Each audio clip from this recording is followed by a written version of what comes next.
can I transfer my house to my kids? Now, again, it would have to be very tailored advice, but as a very high-level generic point, there are rules around intentional deprivation of assets. So many people will say to us, but I'm the next of kin. They think that that means something in this world, and unfortunately it doesn't. You're listening to the Care podcast, brought to you by Unique Senior Care. We're here to share practical, honest conversations to help you make sense of care, whether you're just starting out and exploring options or already facing some tough decisions. When a loved one starts to need support, there can be lots of emotional decisions to make, and legal ones too. But knowing what to do, who to speak to, and how to go about those conversations is not always easy. In this episode, we're joined by Carrie, Caladine and Sianead O'Connor, specialists from the law firm at the Right Legal Group. They bring insight and expertise in later life planning, including how we can do that in a personal and compassionate way. Carrie and Sianead, thank you so much for joining us. Could you start off by telling us a little bit about your background and what you do at the Right Legal Group? Yeah, absolutely. Well, thank you for having us, first of all. We're a regulated law firm. We're a little bit different because we just specialise solely in wills, lasting powers of attorney, trusts and probate. We set up about 10 years ago, just 10, 11 years ago now. Yeah, so in the context of a lot of law firms, we're relatively young, but we have kind of taken an opportunity to kind of fuse together this area of law with business as well. So we're kind of half run by business people, half run by lawyers. Sianead's a qualified private client solicitor, and together we've created what we think is quite a unique service proposition to try and help to reach as many clients as possible, and also really advocate for the area of law that we specialise in. Yeah, and one of the reasons why we're so keen to do this today is because our kind of ethos of our business is all about educating our clients. It's an area of law that typically people don't go looking for information until they are in a situation, and quite often that's too late. So we're all about educating the public to be able to know what options they do have available to protect themselves from and their family from situations that could arise in the future. Yeah, because just finishing up on that, 50% of the population still don't have wills, and probably more don't have powers of attorney. So it's a really important topic that needs more discussion. So we're really happy to come and be part of the conversation. Brilliant. Yeah, I'd actually read a statistic that only just over 20% of people have a health and welfare power of attorney. So it's a really low figure, and it's great that you want to raise awareness, and hopefully, if we were having this conversation again in a few years' time, maybe see that figure going up. That's the goal. Yeah. Brilliant. So tell us a bit about what a power of attorney is and how the two types differ. So a power of attorney is basically a legal document that you put in place whilst you have mental capacity. That is a really key point to make, because, again, it's a bit of a myth out there that you wait until you get, Alzheimer's or dementia, and then that's when you can go and get one, and it's definitely not the case. So with a power of attorney, you are saying, whilst you are of sound mind, if ever in the future you are not able to make decisions for yourself, or if you physically just need some support and you want your family to be able to help you on the property and finances side, that you're saying, this is who I trust and this is who I will put in charge. And you can be quite generic, or you can be very prescriptive in the amount that you're allowing them to do. But the difference between the two, property and finances, is what it says on the tin. You're appointing the right people who can make decisions about selling your property, renting your property, your bank accounts, be able to deal with your pensions, everything that you've got, unless you put restrictions on it, of course. Health and welfare then is again what it says on the tin, but it's saying if ever you can't make decisions about what healthcare you receive, what medication you receive, what care home you have to go into, day-to-day, daily routine decisions. If you can't make those for yourself, then again, who is it that you trust to be able to step into your shoes and make those decisions for you? So There's more to important. say, And would you recommend that everybody has both of those in place? I would. I mean, I would certainly say for health and welfare, that one is more about people's personal beliefs and their views and what they would want to happen if they're ever incapable. So without a health and welfare power of attorney, if you can't make those decisions for yourself, then healthcare professionals at the time, whoever is most appropriate, then they will be able to make decisions that are deemed to be in your best interests. So somebody will be able to make a decision at the end of the day. Now with property and finances, it's a bit more stringent. So if you do have a property, or if you do have bank accounts and investments, whatever it may be, and you haven't made a power of attorney and you lose capacity, it is inevitable that somebody is going to have to deal with those. Bills still need to be paid. If you go into care, somebody's got to be able to perhaps sell your property to be able to fund your care. And so without a power of attorney, family members find themselves, or friends, find themselves in a situation where they've then got to make quite a lengthy court application. It's called a deputy order. And you're applying to the Court of Protection to grant you the authority to be able to deal with the assets and the property.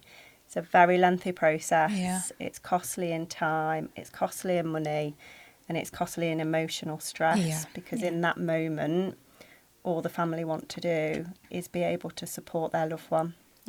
I think as well, it's about empowerment, choice, and certainty. And I think that by putting the documents in place, yes, the question, should everybody have one, then you are taking the control and you're making those decisions for yourself. And particularly from a health and welfare point of view, I look at these things more as a lay person. So I'm not the solicitor Sianead, but I've been recently educated about the kind of depth that you can go to dictate your preferences around, food that you'd want to eat, how you'd want to be cared for, etc. And again, for me, it comes back to that sense of choice, and taking power back for how you want to be looked after. So how specific could I get if I'm doing my health and welfare power of attorney? Could I say, what colours I want to be dressed in every day? Could I go into that level of detail? Give guidance, can't you? Yeah, you wouldn't necessarily want to do that as creating it so that the attorneys have got restrictions on what you're allowing them to do. So very often what we encourage people to do is, in the power of attorney, choose the person that you trust. That's the main thing. And there might be some really, really critical decisions that you do want to put in a power of attorney. So, for example, because of religious beliefs, somebody may say, under no circumstances can my power of attorney consent to a blood transfusion. If you wanted to be really specific about a particular belief. But what we find is that people if they do make powers of attorney, and you referenced earlier, not many people actually have them in place. But if they do make one, they don't then guide their attorneys as to what their preferences are. So because this is a subject that people often don't like to talk about as well, because nobody wants to think it's going to happen, and there's often assumptions made that your son, your daughter, whoever it is, well, they know what I'd like, they know what I'd want. Whereas what we find, what we've encouraged with when we do powers of attorney, is that we provide booklets at the moment to be able to get the thoughts going Yeah. on the types of things that you might want to leave more information and more guidance on. Yeah, to literally specify those preferences. Yeah, and Yeah. to just give that steer to your Yeah. attorneys to let them know. So very commonly we find, in particular, women might say, make sure that every week I still get my hair blow dried on a Friday. Men will often say, make sure every day I'm clean shaven. And it's the little details that's all about protecting, I think, somebody's just dignity. Yeah. And just because I might have lost mental capacity and I'm not able to make these decisions anymore doesn't mean that it's not still important to me. Yeah. Yeah. So it's that. And honestly, I think where we really see it make a difference is when you actually hand that information over to the attorney and they go, crikey, now that I'm in this situation, I realise the weight of it on my shoulders. And having this guidance from mum or dad or whoever it is, it just makes the decision making so much easier for them. Yeah. Yeah. They're not second guessing, is this what mum would have wanted? Yeah. You know, would they have been happy with this decision? Am I doing the right thing? Yeah. Because they've got this guidance that's been left behind. Yeah. And very often saying, I have no preference on something is guidance in itself. Yeah. Yeah. Yeah. That's a great point to make, isn't it? Because we tend to think about the things that are important to someone. Yeah. But actually having the confidence to know they don't mind on this. We can just go with whatever feels best. But although usually the power of attorney is someone who knows that person really well, if we really think about it, there's a lot of things we wouldn't know that they want or don't want. Yeah. So rather than having to use guesswork, having that guidance at a time that's probably pretty stressful, if you have got to the point where your relative is developing a condition that might affect their ability to think for themselves and make decisions, you've probably got enough going on already, haven't you? Yeah, without the added strain absolutely. of not knowing what they want or what they need. Yeah. And, that's on the day-to-day routine decisions. It extends right from that to the other end of the scale, which is when they're making decisions about life-sustaining treatment. Yeah. And again, what we find is having just something that they can refer back to that sets it out very clearly. This is really what I wanted. Because having to make a decision over something as big as life-sustaining treatment, I've seen people where they then second guess their memory. Did we have that conversation? Is that really what mum wanted? Seeing it written down, it changes different, isn't it? the situation for people. And we don't have these conversations really as much as we probably should have. And having a health and welfare power of attorney, it can act as a platform or a facilitator to actually have these conversations, or at the very least get it documented, so that we're taking away that uncertainty.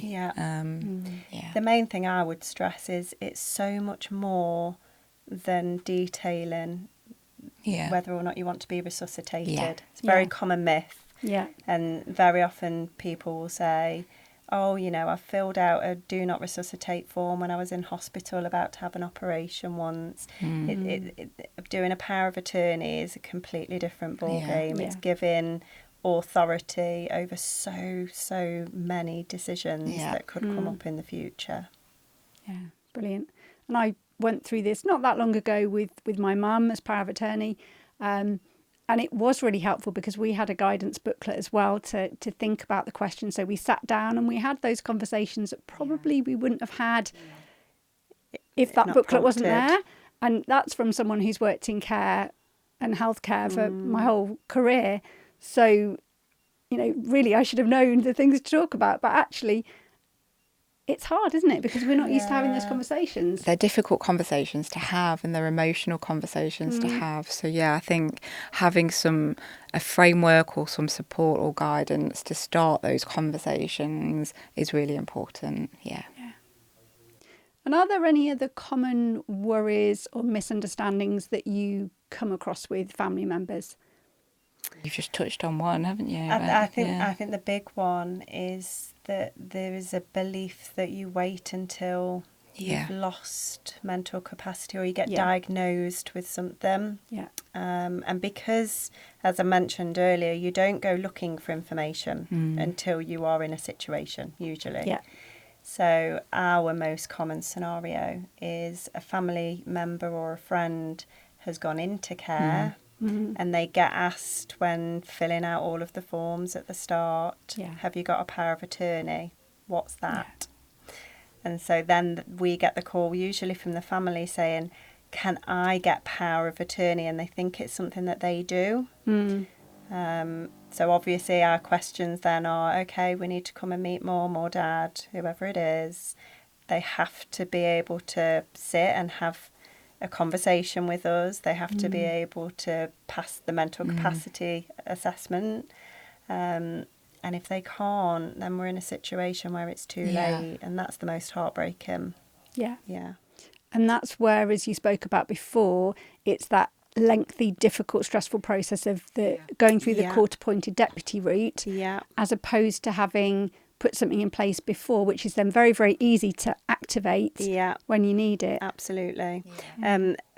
Another one very often, they've all come to me now, but so many people will say to us, but I'm the next of kin. They think that means something in this world, and unfortunately it doesn't.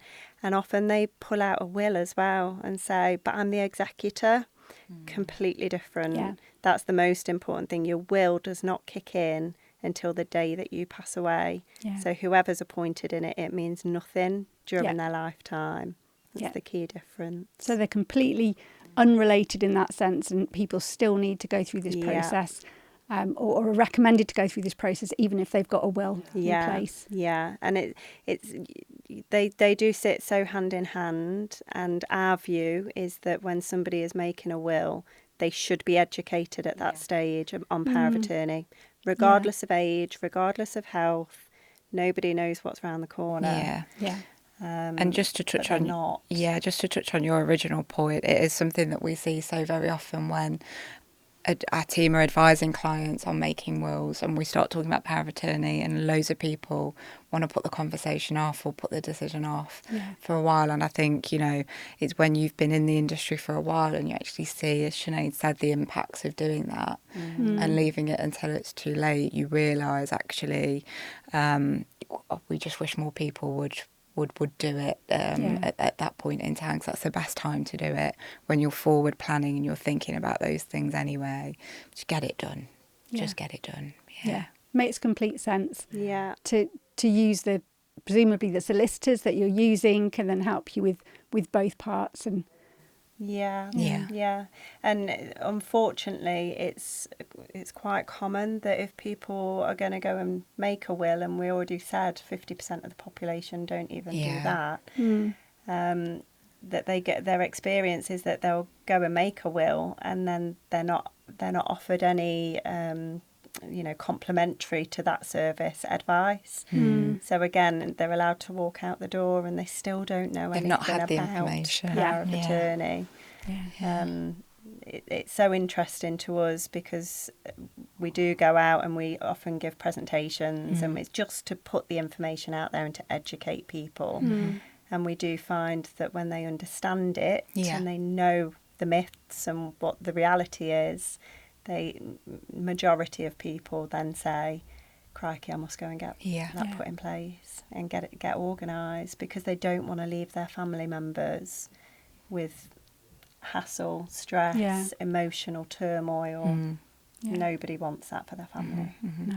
And it's great that you're getting that response when you do educate people and raise that awareness. Caring for someone you love is one of the most important things you'll ever do, but it's not always easy. At Unique Senior Care, we're here whenever you need support. Whether it's a bit of advice, short-term respite, or ongoing care, we've been supporting families for over 15 years, and you can lean on us too. Call 0808 134 1164 to speak to a care expert, or visit uniquecare.co.uk. So we've talked a fair bit about, the negative consequences, the risks of not putting this in place. Can you share with us maybe a real life story of where it's made a positive difference in someone's life? You'll have loads, won't you? You want to take that one? Literally. Oh my goodness. I mean, I'm not client facing, so you're better off taking that one. I don't have any personal scenarios where I've seen it, but for numerous clients, I've seen from both the client putting them in place and feeling the sheer relief that they know that their family are protected, and that they're not going to go through the stress. Where I really see it, though, kick in is for the attorneys. And when they contact us and they find out not only did the person make a power of attorney and, you know, they've got all the documentation that they need and it's all in place, and they've obviously signed it as well, but it's amazing what people forget when they've done it. Yeah. And it's only when they're in that situation. So it's the sheer relief when they go, right, we've got what we need. Yeah. We can get things organised. And then when you hand over that booklet that's been stored with it, and we go, and by the way, here's lots of additional information that's going to help you on your journey of being an attorney to make the decisions that you need to make. And they read it and they're just, you can see how grateful they are to their parent, grandparent, whoever, friend, that they've taken the time and the trouble to make their decision making so much easier. Yeah. We have had examples as well whereby we don't do it that often, but where we've been appointed as professionals to look after somebody's wishes and decisions when they've lost capacity. And you know, I can definitely think of one client in particular that I think without that the scenario may have played out quite differently for him, and we were able to step in, choose the right care for him, choose the right support network for him, and make sure actually that the end of his life was as comfortable as it possibly could have been, because he was living in a dire situation. Yeah, and we were able to step in, because sadly he didn't have any family that could do that for him. So yeah, we don't do that often, do we? But when we do, it makes a big difference. Yeah, and that's a really good point to raise, because we've had clients in that situation as well who haven't had the right person to ask. So if there is somebody out there who's thinking, well, I don't have any family, or I don't get on with my family, or what do I do? Actually, they have got that option. Yeah, still have options, and you can appoint whoever you want as well. Doesn't have to be family, does it? Doesn't have to be family, and very often it's not. Very often people will appoint really, really close friends who they are comfortable having these open conversations with in lifetime. And I've had some clients say to me as well, it would just be too emotional for the fact, if they are close, but it'll be too emotional for them at that time if they're having to deal with the fact that their relative has gone into care, the emotional stress that they will be under. They might not be in a fit state of mind to be making financial decisions whilst they've got their own lives to run as well. What I find is that people very often say, I just never want to be a burden. So again, it's just people having given that some thought and then making conscious decisions for themselves about what they want that route to look like in the future. Definitely. And if they have more than one person, if they're in a lucky position to have several people that might be able to do it, they can choose more than one person for each power of attorney, or they could have one for one for another. Set it up in all different kinds of ways. You can appoint numerous attorneys. You can appoint them jointly, which means they have to make all decisions unanimously, which can be a little bit dangerous. Or they can appoint them jointly and severally, meaning that, it can be one or all or any number of them. It's quite an important one, that, because with powers of attorney, they are government documents. People can download them and they can complete them themselves. But what we find is that people don't necessarily understand the technicalities of some of these things that are in there. So I have very often seen family members donors, when they've made them and they've had a go at doing them themselves, they'll go jointly because they automatically think, well, I want all of the kids to be involved. And they think that won't have any kind of negative consequences. And then once we explain to them, well, if one of them passes away, or if one of them is ill themselves, or one of them is out of the country just on holiday or for a long extended period of time, you've completely stopped any of the others from being able to act. Oh, that's not what I wanted. So it's the nuances of the way that you set it up as well. You can have what's called like first attorneys. So first here, this is who I want to do it. And then replacement attorneys. So if the first people can't act, it then goes down to the replacements. So there is a lot to it, and making sure it is structured in the way that you want it to be is vital. And the other thing as well to consider is somebody might have a business interest or something like that, and therefore that you might need a separate power of attorney to deal with that, and you might want a business partner or an accountant or somebody like that that's sitting there to make decisions about assets that you've got, could be businesses that you've got, that it wouldn't necessarily be appropriate for a friend or family member to make. The main thing is getting advice, because everybody's got a different set of circumstances. And if you go to the right advisor, then they should be able to give you tailored, bespoke advice to tell you how to set it up in the right way for you. Yeah, because it sounds great. Or do it yourself, save some money, pay your amount for the actual powers of attorney.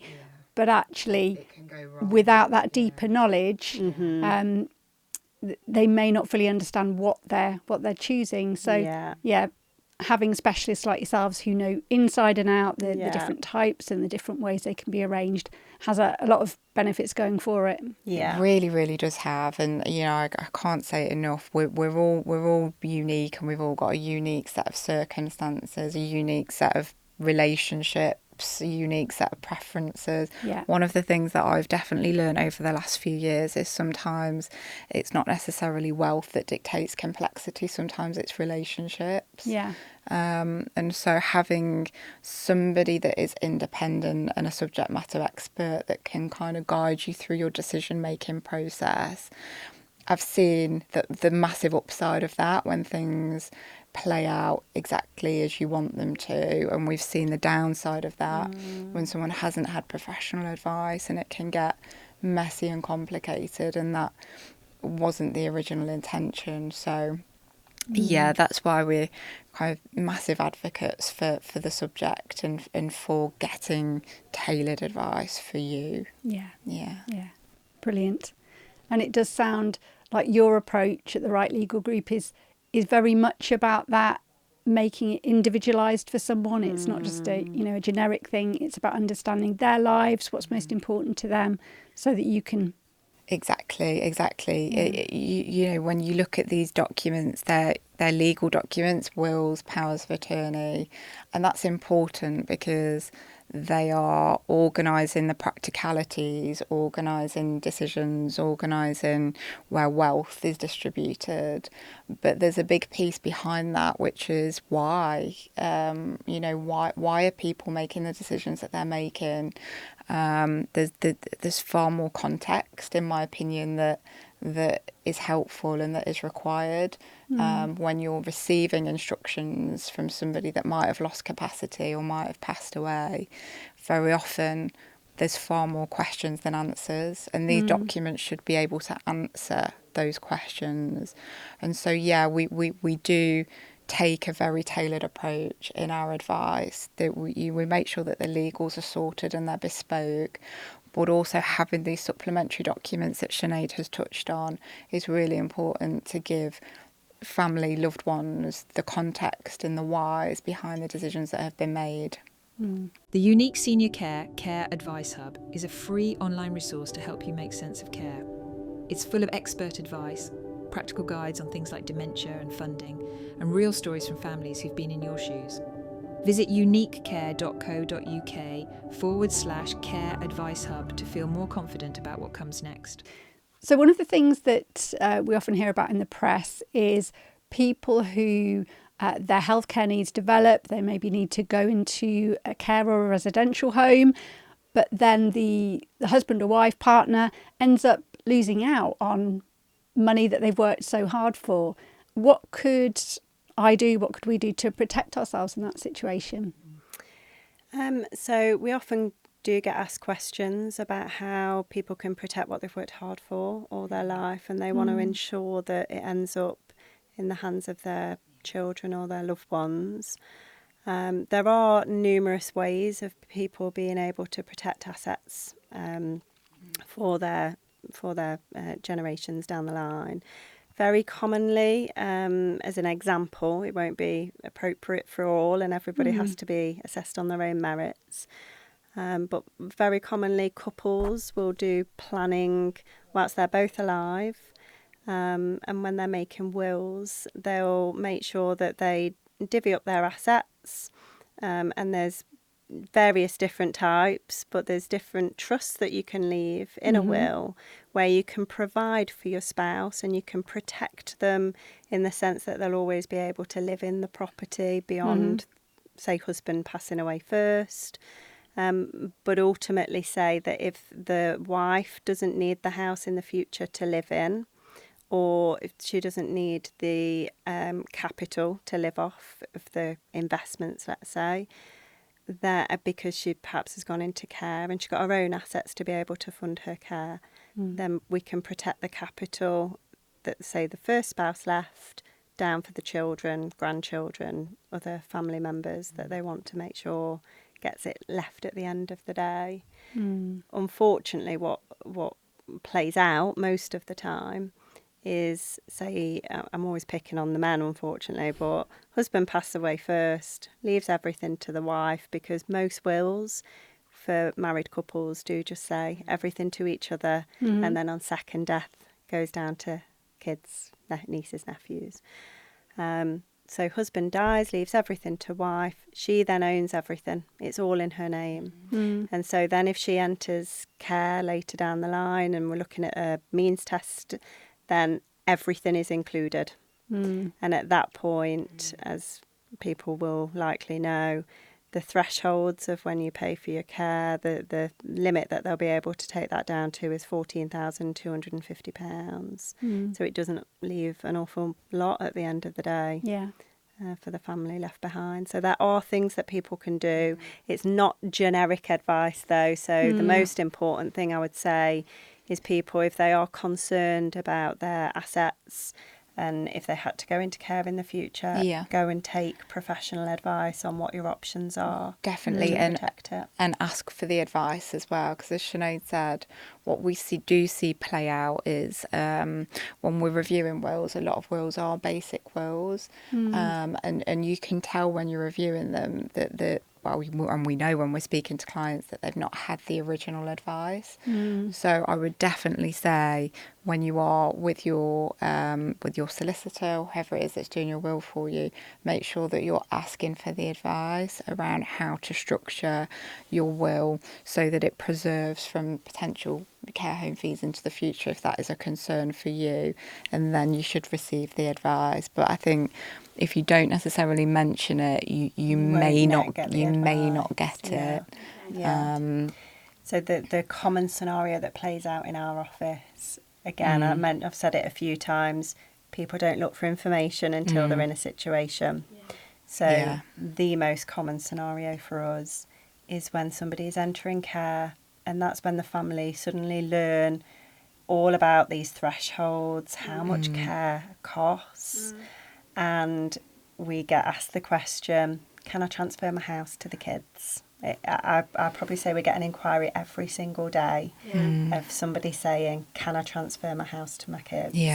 Now, again, it would have to be very tailored advice, but as a very high-level generic point, there are rules around intentional deprivation of assets. So if somebody is diagnosed with, let's say, early onset dementia, care is looking more and more likely, and they suddenly then go to a solicitor and transfer their house to their children, thinking that it's going to protect it from care home fees, it likely won't. And I do always say to clients, if it was that easy, everybody would do it. So it comes back to being proactive again, maybe getting these things in place Absolutely. before we think we need them, and It's the education. not assuming that we're going to be told everything that we need, but actually having the awareness to ask those questions about the things that are really important to us. Yeah, absolutely. And it's one of the reasons that we take the law on tour, we call it, and try and get out into the communities to start these conversations, so that people are empowered with the knowledge to go and actually seek the tailored advice that they need for them and for their families. But the earlier the better to start the planning process, in our view. And it is all it's tailored, bespoke, individual advice. Yeah. Some people start the conversation with, I want to turn my house over to my kids, and actually by the end of it they say, you know what, I want excellent quality care, and if it means that I'm paying $5-6 grand a month for it, so be it. And that's where they end up. So it's all about people's own personal views, preferences, and just making sure that they've had all of the information, they've had all of the advice, and then they make an informed decision. And it's their decision. That's the key thing for me, is that people aren't left in situations that they didn't know could happen, might happen, likely to happen. So they've been proactive and they've organised things as they would want it. Great. Yeah. So we're all going to be taking a trip to our local solicitors to get some advice. You mentioned Law on Tour. That sounds brilliant. What kind of places have you been? How do you get out and about? Yeah, I mean, mainly we go into local community groups, WIs, U3As, Rotary clubs, that sort of thing. Any group that will have us, really. It's something that we've done since we started the law firm. So we've been, doing it for 11, 12 years. We love it because it's part of our passion, which is to get out there and create the conversation and to hopefully put really good information and knowledge out there to empower people to make good decisions for themselves. We'll go out, we'll do a presentation, hopefully we'll make it real and relatable by giving sort of case studies and storytelling and giving people an insight into what could happen, and then usually by the end of it, loads of people are going, right, okay, I'm gonna go and sort that out. I'm going to go and talk to somebody about that. And even if it just facilitates a conversation with the family, then we've done our job. But you only have to look at the statistics, the one that you shared at the start, to know it's something that needs to be we need to put the spotlight on the topic and actually make it accessible and relatable. So that's what we've always tried to do. So even if they haven't had you at their local WI, they can, listening to the podcast, they've got the advice and the information to go forward. Exactly. And if anybody was listening and they are part of a group and they would want us to come and do a tailored conversation to their group, we're more than happy to. We'll come out. And we always put links when we share these podcasts. We put links to relevant websites or places to get help and support as well if they want to follow up. Exactly. So to wrap up our podcast before we finish, we always ask our guests, what is the one piece of advice that you would give to a listener today? I would say to be proactive and review your circumstances today and go and take some professional advice. Even if you have made a will or made a power of attorney, perhaps you did it a few years ago, things change, circumstances change, review it. If you're listening to this podcast now, review it and make sure that everything is set up, it's fit for purpose. And it does exactly what you would want it to do, reflecting and representing your wishes as they are today.